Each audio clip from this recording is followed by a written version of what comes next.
इसमें दिया गया है, एक नहर के एक तट पर एक टीवी टावर ऊर्ध्वाधर खड़ा है। टावर के ठीक सामने दूसरे तट के एक अन्य बिंदु से टावर के शिखर का उन्नयन कोण 60 अंश है। इसी तट पर एक बिंदु से 20 मीटर दूर और इस बिंदु को मीनार के पाद से मिलाने वाली रेखा पर स्थित एक अन्य बिंदु से टावर के शिखर का उन्नयन कोण 30 अंश है। देखिए आकृति, टावर की ऊंचाई ज्ञात कीजिए। तो क्वेश्चन पढ़ने से यदि अभी तक आपको समझ में नहीं आया है तो कोई बात नहीं, इसमें हमें आकृति दी गई है, उससे हम समझ लेते हैं।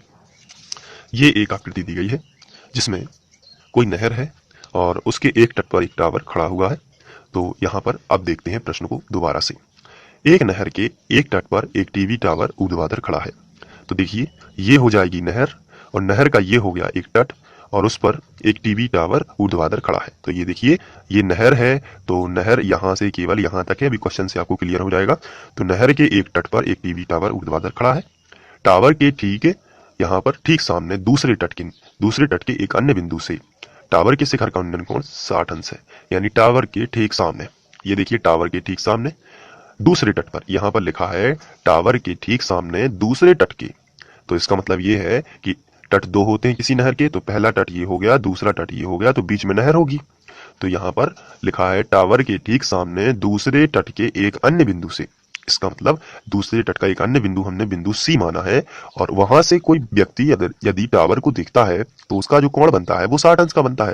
तो टावर के जो अपनी यहाँ पर नहर दी गई है, नहर के एक तट से बिंदु से टावर के शिखर का उन्नयन कोण 60 अंश है। चलिए आगे बढ़ते हैं। इसी तट पर एक बिंदु से 20 मीटर दूर, इसी तट पर यानी इसी तट से एक बिंदु से 20 मीटर दूर, तो आगे पीछे और चले गए 20 मीटर दूर, फिर से वहां से टावर के शिखर का उन्नयन कोण 30 अंश है। तो यहाँ पे देखिए टावर के शिखर का उन्नयन कोण 30 अंश है। देखिए आकृति, टावर की ऊंचाई और नहर की चौड़ाई याद कीजिए। तो यहाँ पर आकृति में पता चलता है कि इस तरीके का चित्र है और हमें टावर की ऊंचाई ज्ञात करना है और नहर की चौड़ाई। तो नहर केवल एक तट और दूसरे तट के बीच में ही होगी, तो केवल हमें नहर की चौड़ाई बस ज्ञात करनी है। तो हमें x ज्ञात करना है और साथ ही साथ हमें टावर की ऊंचाई यानी AD भी ज्ञात करना है। तो इसको हमने x मान लिया है, ये 20 मीटर दूर है। टोटल B से लेके D तक कितनी दूरी हो जाएगी, 20 प्लस x। ये एंगल दिए गए, तो आइए कुछ भाषा लिख लेते हैं। तो कुछ इस तरीके की आपको भाषा लिखना है, जैसे CD एक नहर है। यहाँ पर मैं आपको क्लियर करवा देता हूँ। ये देखिए CD जो है एक नहर है और जिसके तट पर एक टावर AD ऊर्ध्वाधर खड़ा है। जिसके तट पर ये टावर AD ऊर्ध्वाधर खड़ा हुआ है। BC दी गई है 20 मीटर, CD है x मीटर मान लिया है ये, और एंगल बता दिए हैं ABC। आप चाहें तो ABD भी लिख सकते हैं, वो भी बीच में B आ रहा है इसलिए 30 अंश का तो बनेगा ही। साथ में है ACD, ये 60 अंश का है।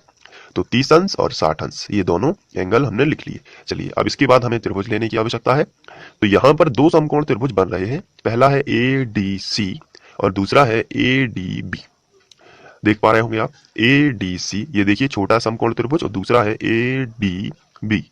तो यहाँ पर दो समकोण त्रिभुज बन रहे हैं। तो सबसे पहले हम छोटा त्रिभुज भी ले सकते हैं या हम बड़ा त्रिभुज भी ले सकते हैं। चलिए छोटा त्रिभुज ले लेते हैं ADB ADC में। तो समकोण त्रिभुज ADC में, तो हमने समकोण त्रिभुज ADC ले लिया है ADC में।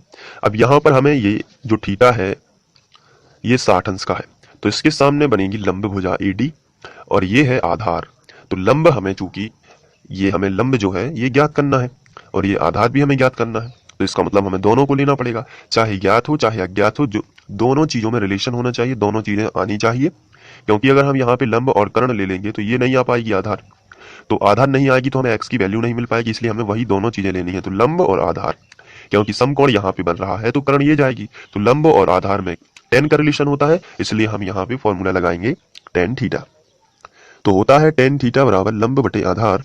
लंब कितना है AD आप देख सकते हैं और आधार कितना है CD, तो हमने लिखा लंब बटे आधार। इसके बाद आपको ध्यान से देखना है थीटा का मान कितना है छोटे त्रिभुज में, 60 अंश। तो हमने लिखा tan और थीटा की जगह पर हमने लिखा 60 अंश बराबर AD का मान ज्ञात करना है और CD हमने माना है x। तो CD नहर की चौड़ाई जो कि हमने मान ली है x, तो हम लिख सकते हैं x। तो इसको हम बना सकते हैं समीकरण एक। अभी हम इसका मान भी रख सकते हैं, tan 60 का मान होगा करनी 3, तो केवल करनी 3 होता है बराबर AD बटे x।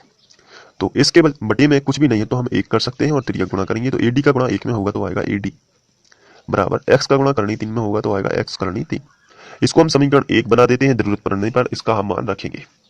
चलिए अब हमने एक त्रिभुज को सॉल्व कर लिया है, अब हम दूसरा त्रिभुज लेते हैं जो कि बड़ा त्रिभुज है। तो हम यहाँ पे लिखेंगे समकोण त्रिभुज, और समकोण त्रिभुज ये जो है इसको हम बता देते हैं क्या है, ए डी बी में, ए डी बी में ये है बड़ा त्रिभुज।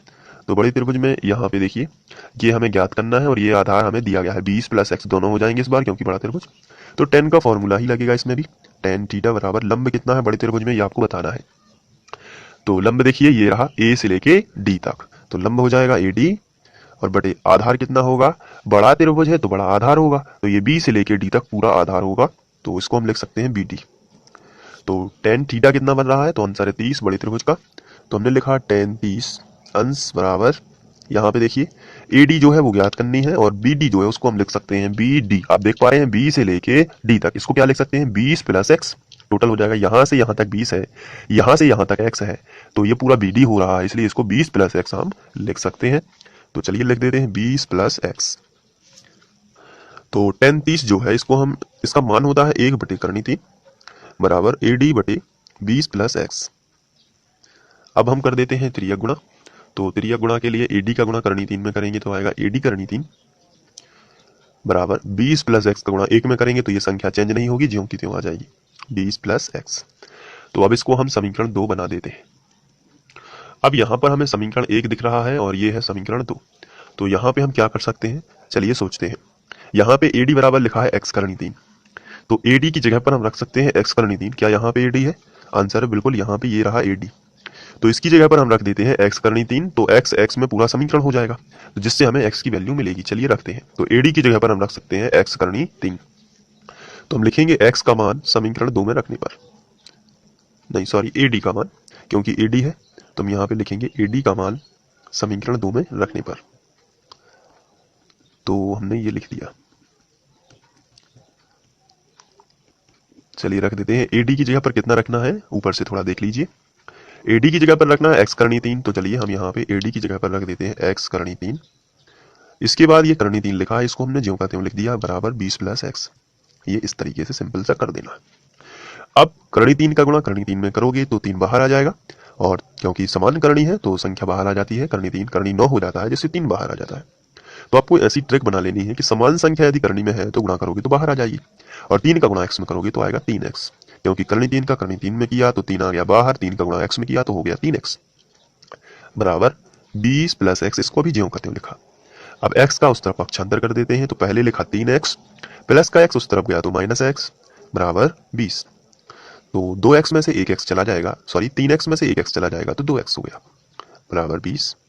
तो x बराबर ये 2 गुणा में है, गुणा वाली संख्या बटे में पहुंचा देना, तो 20/2, तो 2 × 20 यानी x की वैल्यू कितने आएगी 10 मीटर। तो ये देखिए हमने जो नहर मानी हुई थी वो x मानी हुई थी नहर की चौड़ाई, और नहर की चौड़ाई आ चुकी है 10 मीटर। तो हम यहाँ पे लिखेंगे अतः नहर की चौड़ाई 10 मीटर है।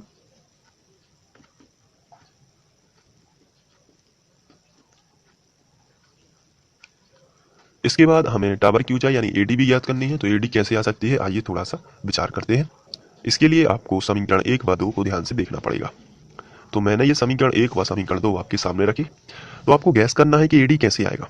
तो AD के बराबर क्या है इक्वेशन, x करनी 3, तो क्या x का मान है, तो आंसर है बिल्कुल है। अभी हमने x का मान कितना निकाला है आप देख सकते हैं यहाँ पे 10 मीटर, यानी 10 हम x की जगह पर यदि रख देंगे यहाँ पर तो 10 करनी 3 AD का मान आ जाएगा। तो चलिए ऐसा ही करते हैं, तो हम लिखेंगे यहाँ पे नीचे वाले स्टेप में कि x का मान समीकरण 1 में रखने पर, तो हम लिखेंगे x का मान समीकरण 1 में रखने पर। तो समीकरण 1 क्या है, तो आंसर है AD बराबर था, मैं आपको देखने के लिए लिख देता हूं सबसे पहले x करनी 3, तो इसका हम मान रख देते हैं x की जगह पर 10 और करनी 3 ज्यों का त्यों मीटर लिख दिया। तो AD कितना हो गया 10 करनी 3 मीटर। तो अतः टावर की ऊंचाई 10 करनी 3 मीटर होगी। तो हमने लिखा टावर की ऊंचाई और ये हो जाएगी 10 करनी 3 मीटर। इस तरीके से सॉल्व कर देना है। आशा करता हूं कि आप लोगों को ये समझ में आ गया होगा। यदि आ गया है तो एक बार इसका रिवीजन कर लीजिए और अच्छे से मेहनत करते रहिए।